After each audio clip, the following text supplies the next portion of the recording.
Have you ever felt like the word sales just makes your skin crawl? Maybe your heart races a little when you imagine having to pitch yourself. You picture pushy tactics, awkward conversations, or trying to convince someone to buy something they don't really need. And you think, nope, not me.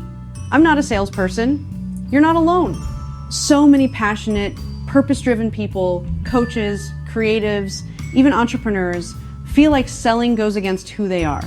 They want to help people, not pressure them. They want to build relationships, not close deals. But here's the truth. Sales isn't about convincing, it's about connecting. And when you shift your mindset and get the right training, sales becomes one of the most empowering skills you can have. It helps you speak with confidence. Stand in your value and attract the clients or customers who need you the most. In today's video, we're diving into how sales training can actually boost your confidence, not drain it. You'll learn how to sell without feeling sleazy, how to handle objections like a pro, and the surprising psychology behind why people actually want to be sold to when it's done right. If you've ever felt like sales just isn't your thing, this might just change your mind. Let's get into it. Great! Let's dive into the first key insight. Sales is about helping, not hustling. This one always surprises people. Most of us were taught that sales is about persuasion, strategy, maybe even a little manipulation. You know, handling objections, overcoming resistance, closing the deal. And while there is some structure involved, that old school hustle mentality, it's outdated. And honestly, it doesn't work for heart-centered professionals. Sales, at its core, is about service. Think about it. If you're a coach, a healer, a course creator, or a business owner, chances are you got into this work to help people, to solve problems, to offer value. So when you show up in a sales conversation, your only real job is to understand the other person's needs and show them how what you offer can help. That's it. No pressure, no pitch perfect script, just a conversation rooted in curiosity and care. Here's a quick example. Let's say you're a life coach talking to someone who's feeling completely stuck in their career. They're burned out, unmotivated, and unsure of what to do next. In that moment, you're not trying to sell them your 12-week coaching package. You're listening. You're asking real questions. You're identifying what they want most and then showing them how your process could help them get there. It's more like matchmaking than marketing. When you shift your focus from how do I close this sale to how can I help this person make the best decision for them, something changes in your energy. You stop performing. You start connecting. And that's where confidence begins to build. Because when you're helping, not hustling, you don't have to fake anything. You just show up as you are, grounded, present, and focused on the person in front of you. Why does this work so well? Because people can feel the difference. They know when you're pushing and when you're truly being present. And today's clients, they're savvy. They want authenticity, not pressure. So if you've ever thought, I'm not good at sales, try this reframe. You're not selling, you're serving. And when you serve powerfully, the right people will say yes. Let's explore the next insight. Let's move on to the second key insight. Confidence in sales comes from clarity. Here's something I see all the time brilliant. Passionate people who completely freeze when it's time to talk about what they do.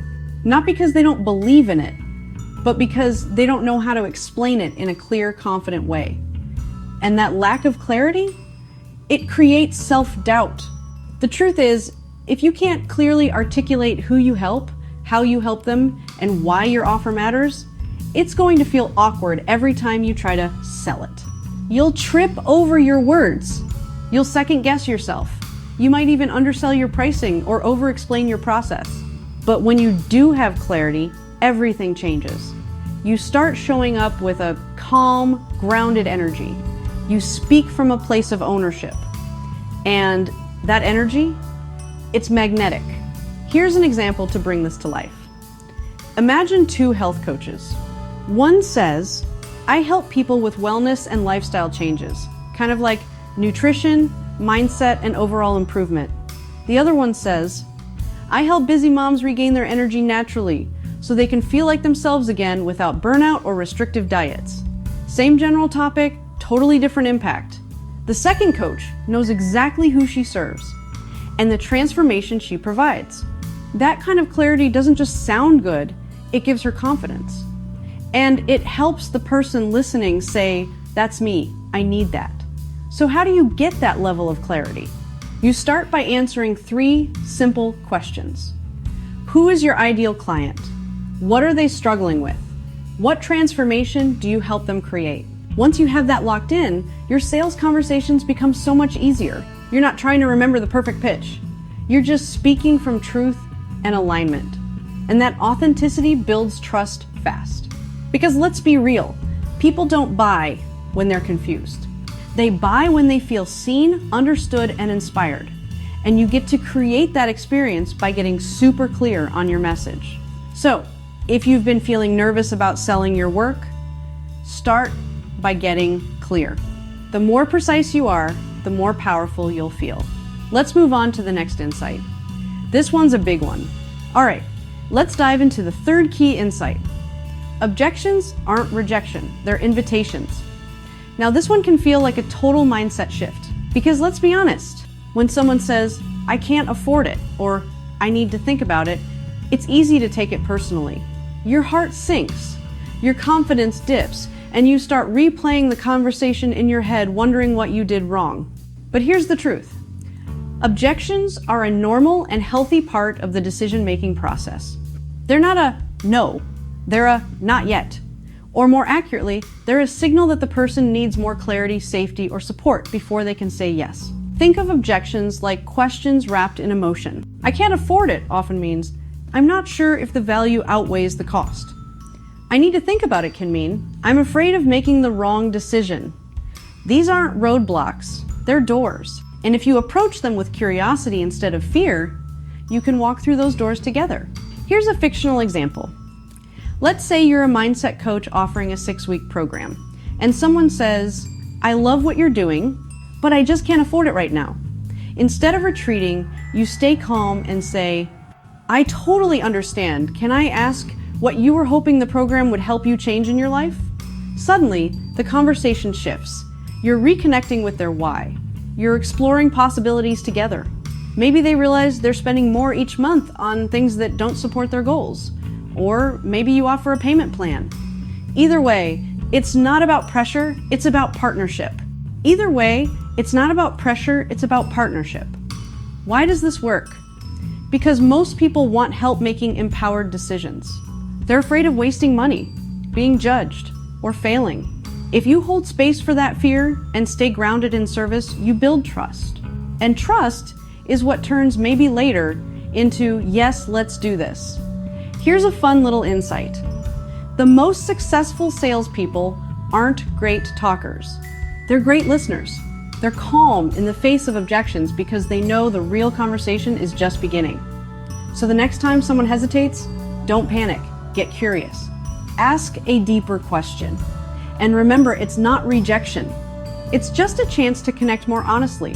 Let's explore the next insight. It's one that flips the whole idea of selling on its head. Let's keep going with the fourth key insight. People love to buy, but they hate being sold to. This one always gets a laugh because we've all been on the receiving end of a sales pitch that just felt icky. You know the kind. Someone launches into a rehearsed spiel, talks at you instead of to you, and leaves you feeling like just another number. No one enjoys that. But here's the twist. We actually love to buy. Think about it. Remember the last time you bought something that genuinely excited you? Maybe it was a new book that had you hooked from page 1, or a course that promised to finally help you launch your business, or even just the perfect pair of shoes. It felt good, right? There was anticipation, possibility, even empowerment. That's because buying isn't just about the product, it's about how it makes us feel. And when someone guides you through that decision with empathy and insight, not pressure, it actually feels amazing.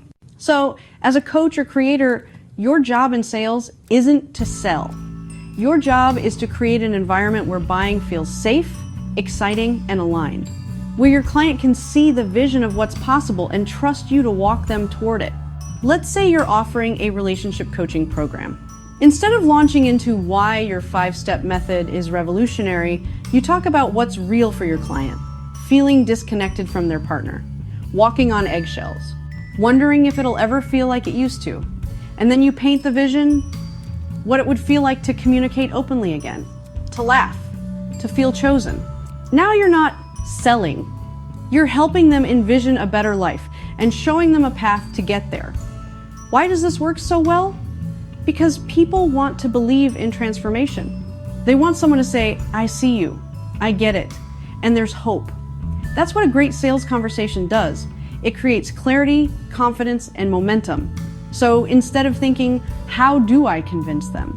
Ask yourself, how do I help them believe in what's possible? When you do that, you'll never feel like you're selling again. All right, the next one is a game changer, especially if you've ever felt nervous talking about money. Now let's dive into the fifth key insight. You can't be confident in your offer if you're not sold on it yourself. This one hits close to home for a lot of people, especially coaches and heart-centered entrepreneurs. Because here's the deal. If there's even a tiny part of you that doubts your value, your pricing, or the results you deliver, that uncertainty will sneak into every sales conversation you have. It might show up as hesitating before saying your price, or rambling when someone asks what your program includes, or offering a discount before they even ask. And the problem isn't that your offer isn't good enough, it's that you haven't fully owned its value yet. Let's break this down. When you're not sold on your own offer, your energy says, I hope this is worth it. But when you are sold, your energy says, this will change your life, and I'd love to help. That shift is everything. Here's a fictional scenario to bring it to life. Imagine two coaches selling the same 8-week confidence program. One coach says, it's $499, but we can work something out if that's too much. The other says, this is an 8-week transformational experience designed to help you show up fully in every area of your life. The investment is $499. Guess which one people trust more? It's not about arrogance, it's about certainty. When you believe in what you offer, others do too. So how do you get there? Start by revisiting your results. Look at the feedback you've received, the breakthroughs your clients have had, the time and energy you've poured into developing your method or course or coaching style. Really feel the impact you're creating. Then ask yourself, would I buy this? Would I feel excited and empowered if someone offered this to me? If the answer is no, adjust the offer until it becomes a full-body yes for you. Because when you're genuinely excited to talk about your offer, selling becomes effortless. It's not a performance, it's an invitation. And honestly, people pick up on that energy instantly. Confidence is contagious. When you're fully behind what you're offering, others are much more likely to say, I'm in. Ready for the final insight? It brings everything together in a way that might surprise you. Here we go with the sixth and final insight. Sales is a skill, and like any skill, you can learn it. This one's empowering. Because so many people treat sales like it's some magical talent you're either born with or you're not. They'll say things like, oh, I'm just not a natural salesperson. Or, I hate promoting myself, it's just not my thing. But let's take a step back. Did you come out of the womb knowing how to coach someone through a breakthrough? Did you just magically know how to build a website or create a course or write a blog? Of course not. You learned, you practiced, you got better.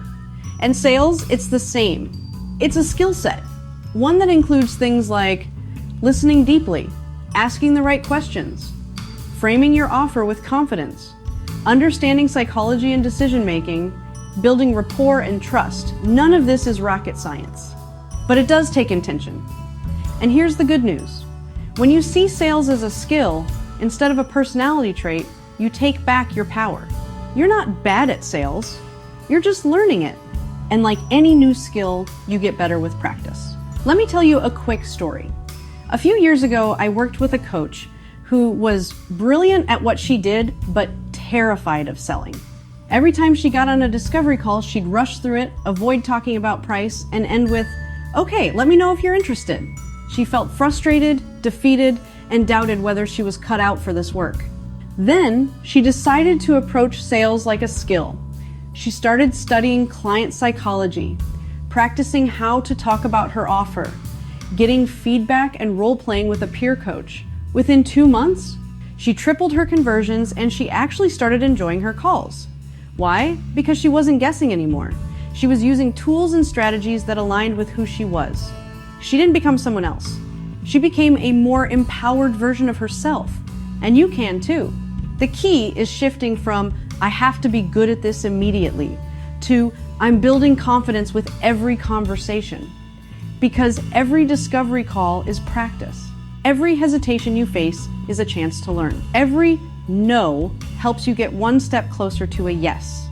So if you've been afraid to sell or just unsure where to start, remind yourself, this is a skill, one that can grow with you, one that can transform your business, and most importantly, one that's completely within your reach. Let's wrap this up. Every conversation you have is a chance to connect, inspire, and empower. You don't have to become someone you're not. You just have to bring more of who you are to the table with a little strategy and a whole lot of heart. So let me ask you, which of these insights are you going to practice first? Will you start by getting clearer on your messaging? Maybe shifting how you respond to objections? Or just committing to seeing sales as a skill you can master? Drop a comment and let me know. I'd love to hear what resonated most with you.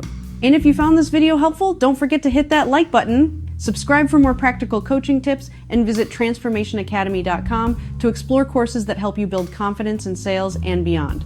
And hey, check the description below. We've linked our best-selling sales training courses and included a special discount code just for our YouTube viewers. It's our way of saying thank you for showing up and investing in yourself. Because when you master the art of authentic sales, you don't just grow your business, you amplify your mission. Thanks for watching, and remember, your voice, your vision, and your offer matter. Now go share them.